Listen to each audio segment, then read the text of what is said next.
So, we had the Austrian Grand Prix once and again with the sprint race, right? So let's check the evaluation as per usually we do on Mondays when I can. Let's start with Red Bull. I think this is kind of easy. I mean, the car is unbeatable right now. They did everything right. And I deduct 1 point because of the second driver, actually. Sergio Perez keeps disappointing Red Bull over and over again. Max Verstappen, I mean, he dominated absolutely everything he could this weekend. So I didn't even find some mistakes. Like, he did some mistakes in the qualifying, like everybody else, with the track limits, which I will try to do an episode about it later this week on how to solve it. But he fixed it, something Perez could not. And so Max Verstappen has done no discussions there. The fastest lap, victory, double victory with the sprint race. Pole positions, both of them. I mean, it was like a hammer, right? Like the old Hamilton, but worse. So nothing to discuss here. And Sergio Perez, I mean, what to say about this driver? I think everybody is seeing it, that Red Bull is thinking about it. Red Bull is thinking about it. They will try Daniel Ricciardo to see if they switch him with Sergio Perez or not. The performances lately are really to put a question mark in his head. They lead to it. The mistakes in the qualifying for the main race are something that a driver in a car like Red Bull should not have at all. So yeah, I mean, he fixed it, of course, because he has a rocket ship, but like the Red Bull is like almost 1 second faster than the other cars in the race pace, so of course he reached to the podium. It's extremely easy. There's no merit on it. But yeah, and in the sprint race, of course, he made the second place. But again, he finished like 20-something seconds away from Verstappen. So I think unless he starts improving somehow, he might not finish the season. And I say this even though his contract might not be very cheap to break or to breach. They, like I said, they are thinking about it. And I'm gonna guess it's gonna be around Belgium-ish, where usually Red Bull does this kind of decisions. So let's see. Ferrari, I think they made a step forward, that is evident. Or either this racetrack is good for them, or the new upgrades that they brought to the car worked somehow. From what Leclerc said the other day, the car is different in high-speed corners, right? So I think they made a step forward. Leclerc did a P2 in the main race, and Carlos Sainz did a podium in the sprint race. However, why do I not give them a better mark? Well, Charles Leclerc finished, I think, 12th position in the sprint race, and again he was out in Q2, which is unacceptable for a driver in a Ferrari. He fixed it on the Sunday race, which is the main race, which should be the only race, by the way. He fixed it by fighting with Verstappen for some laps and blah blah blah. And I think actually Ferrari made it right to not allow Carlos Sainz to pass him in the beginning of the race because, Sainz said he had better pace with the DRS. But later in the race, when he was not in the DRS zone, thanks to the horrible pit stops that Ferrari did, and also because of his own mistakes, you could see that Leclerc was actually faster than Carlos Sainz. And Carlos Sainz had bigger reasons to try to go faster. He had like Perez coming from behind, he had Norris coming from behind. I mean, it was evident that the decision from Ferrari was the right one. So yeah, he fixed it. Leclerc fixed it on Sunday what the mistakes he did on Friday and the horrible race on Saturday. And Carlos Sainz is kind of the opposite. he was in a good position. In theory, according to him, he should be better. And he finished in P4. Like, he allowed Sergio Perez, which of course is going on a rocket ship, but still, if he had the pace, he should have been there with Leclerc, not making mistakes of the 5-second penalty he got for track limits, like many drivers. But still, so yeah, I give them both a 6. I think they had a solid weekend, both of them. So yes, Mercedes, I give them a 5. Looks like this car is only good for certain racetracks, such as Barcelona, and in some other racetracks, such as this one, the car is garbage. You can see Hamilton complaining on the radio. I didn't hear Russell, but I'm gonna guess he was not happy with the car either. And we even saw Toto Wolff saying to Hamilton, "We know the car is shit, so just drive it." Kind of like shut up and drive, right? Because Hamilton was complaining how bad the car was all the time. I mean, yeah, it's a step back.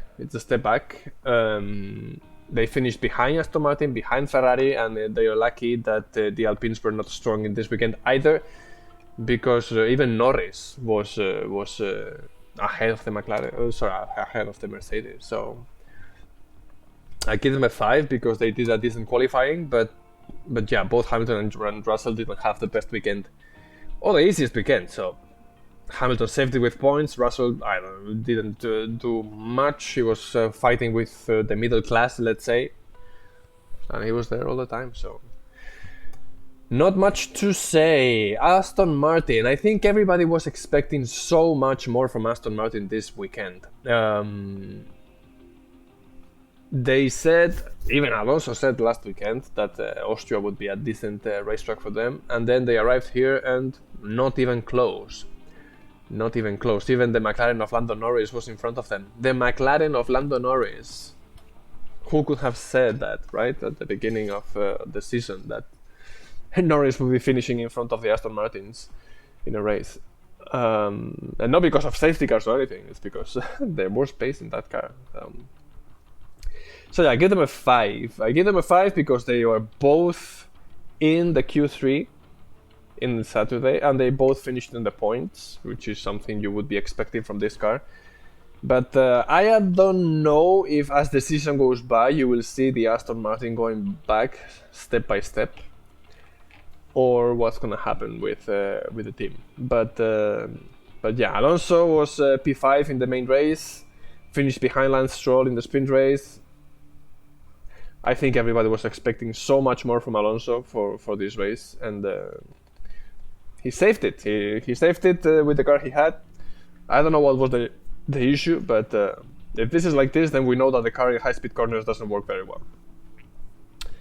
And Lance Stroll, I give him a 5 again. He scored points, but especially, even though he had not an easy race on Sunday, on Saturday he finished in front of Fernando Alonso, which is something that people are asking from him to prove that he is there for some reason, right? If you can beat Alonso, who is, by the way, almost twice his age, then he should have a reason to stay in F1. Alpine, seeing the progress they were making, I think, at least I was expecting that they would be in a stronger form. We know that the Alpine engine, the Renault engine, is not the fastest on a straight line, and this racetrack is kind of fast. But still, I think they had higher expectations themselves even for this race, and they disappointed kind of. Esteban Ocon scored the points on Saturday, but on Sunday he had a horrible nightmare, and Pierre Gasly was kind of the opposite. Really bad qualifying for both races, and then he fixed it by scoring points on Sunday, when actually it's the important time of the weekend, right? Not much to comment, actually. I mean, looks like the car didn't have the pace they thought they would, which again proves something. Either number one, the car is not so good in high-speed corners, or they don't have good straight line speed. So let's see how they fix it. McLaren, I mean, this is the biggest step forward of the weekend. What they did with the, I'm gonna call it the Spec B. Spec B car because they brought some major upgrades, especially in the side pod area. Of course, this is not the image. It was substantial. Norris being close to the podium on Saturday, except that he made that mistake in the start, but still he qualified in P4 for the sprint race, and again he was there in Q3 for the Sunday race, and he finished in P5, if I'm not mistaken, right? Solid race for Norris, solid race for McLaren, except for Oscar Piastri. That is starting to disappoint me slightly. Everybody was saying that Oscar Piastri was going to be the next wonder kid, that he was like a potential one championship winner. Where is he? I mean, I know he's a rookie, but you cannot improve speed. You can improve consistency. Speed is always there. If you are not as fast as Norris, then you are not a wonder kid anymore. Right now, of course, Norris has the experience of several seasons already, but still, I'm waiting for Piastri to show the speed that he promised to have, right? Why McLaren fought over a lawsuit and everything to get him. Where is he? So yeah, I mean, if you are out of the points and Norris is there fighting for P4s, 5s, 6s, I mean, the evaluation is kind of obvious, right? Alfa Romeo, they continue not being there. Even Williams is in front of them and in Alfa Tauri. Alfa Tauri is going to get out of there very quick next season when they start sharing information with Red Bull once again. So Alfa Romeo looks like it's going to be the last team once again. Of course, I'm going to guess that Ferrari has stopped helping them, perhaps, due to Alfa Romeo getting out of the F1 this season, at the end of the season, and Audi coming in. Maybe they don't want Audi to know everything, so could be a reason. Of course, the budget is another reason, but still, Frank Dasser leaving. I mean, yeah, Valtteri Bottas had a horrible race, both races. They were out in Q2 and 3 for Saturday, Q1 and 2 on Saturday, and Q1 on for the Sunday race, and Valtteri Bottas had a lot of problems in the main race. Something kind of opposite like Zhou Guanyu, which I think he made a decent race, considering that I think it was like lap 3 or 4 or 5, something like this, that he came into the pits extremely early, and he was in front of Bottas, and in I think it was P12, P13, something like this. Kind of in the battle. I mean, he saved the race somehow. He, Alfa Romeo, both together. I don't know, but still, I think he did a decent race. And every race that he finishes in front of Bottas, I think for him is victory, because I mean, Bottas is not that slow, especially in qualifying. But yeah, I think Zhou Guanyu did a decent race for this weekend. Haas, we have mixed feelings, right? I mean, they did an amazing qualifying, especially with Hülkenberg, for the sprint race and for the main race. Both of them, he was in NQ, and Magnussen didn't. I mean, I don't know what was wrong with Magnussen this weekend. He didn't have the pace. I think, in general, he's being overwhelmed by the speed of Hülkenberg. And I'm guessing there was other problems as well in the car. He's not the Magnussen that we saw last year, which makes me wonder. Either, number one, he cannot adapt to this car as he did to the car last year. Maybe his driving style doesn't suit the car. Or either two, if he was able to score those P4s and stuff last year with this Haas, what could Hülkenberg have done with this car, right? Podiums? I don't think so, but still. So yeah, I think they did a solid race, especially Hülkenberg. On Saturday, except for when the tires started degrading. But they kind of saved it by going for the softs and recovering some positions at the end of the race. He was right there with the Aston Martins, another lap, and he would have overtaken both of them. So yeah, I think it was a strong weekend for Hülkenberg, except for Sunday when his engine said stop, or power unit, however you want to call it. Yeah, I think did a solid race, except for Magnussen, which I don't know what's wrong with him. He's kind of lost, looks like. Alpha Tauri, they keep being at the bottom of the grid. Even Williams, and I'm gonna say Williams because even Logan Sargent had a decent race. Tsunoda made mistakes. Nick De Vries is disappeared and missing in action. I mean, starting with me, I will raise my hand. I was expecting so much more from Nick De Vries, and I am really disappointed with him. I don't know what the hell is wrong with him. I thought he had much more speed than what he's showing with the Alpha Tauri. And again, something similar like Magnussen. Either his driving style doesn't suit the car, or something is wrong. Because I mean, we know this guy is fast, so I don't know what's wrong with Nick De Vries this season. And again, like Sergio Perez, perhaps he will not finish the season. Who will they put in the car? I don't know. Maybe somebody from the lower categories or somebody from another championship. I don't know, but still. Yep. So yeah. Alpha Tauri, disappointment. Williams. I think it was a massive step forward. Of course, this racetrack I think suits the car because they had a lot of high-speed stuff. Like you have kind of like 3 main straights, like the main straight, second one, and third one, which is good for the Williams. Anything that requires high speed in a straight line is very good for the Williams. And every time you have a racetrack like this, you will see at least Alexander Albon fighting for points, which he did in this weekend.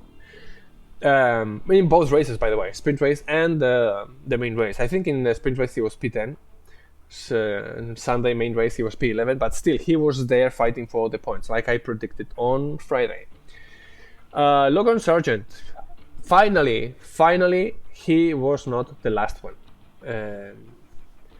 He had a decent race, of course, like many drivers. I think he got the penalty for going over the track limits, right? Same like Alexander Albon. But still, finishing closer to the P10 rather than P20, it's a victory for him. I think he had a decent race, finally, no problems. So I'm gonna give him a 6.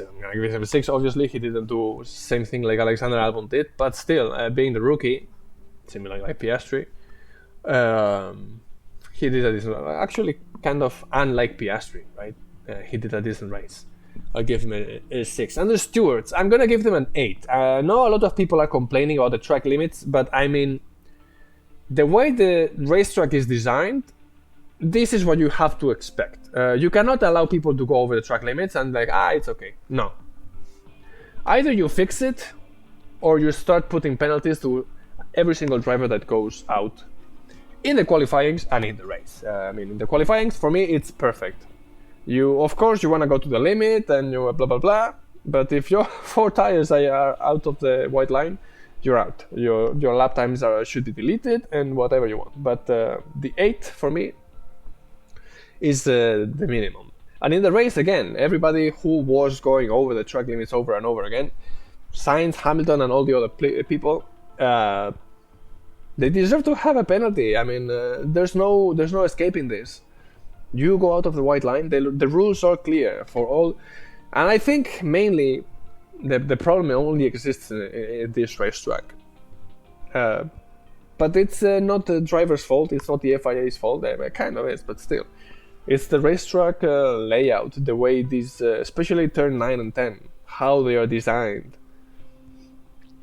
Should they go back to put gravel or some AstroTurf or something like this at the exit of the corners? But then it's not so safe anymore. So this didn't happen in the old days when there was some kind of grass or gravel there, right? Is it an idea? Anyway, I don't know. I will try to analyze it later this week. But for me, the stewards were very on the spot this weekend. So I give them an 8. And more or less that's it. It was not the most spectacular race, except for Sergio Perez coming for the podium, right, with that rocket ship. Not a mystery. Everybody was expecting it. So yeah. See you later this week.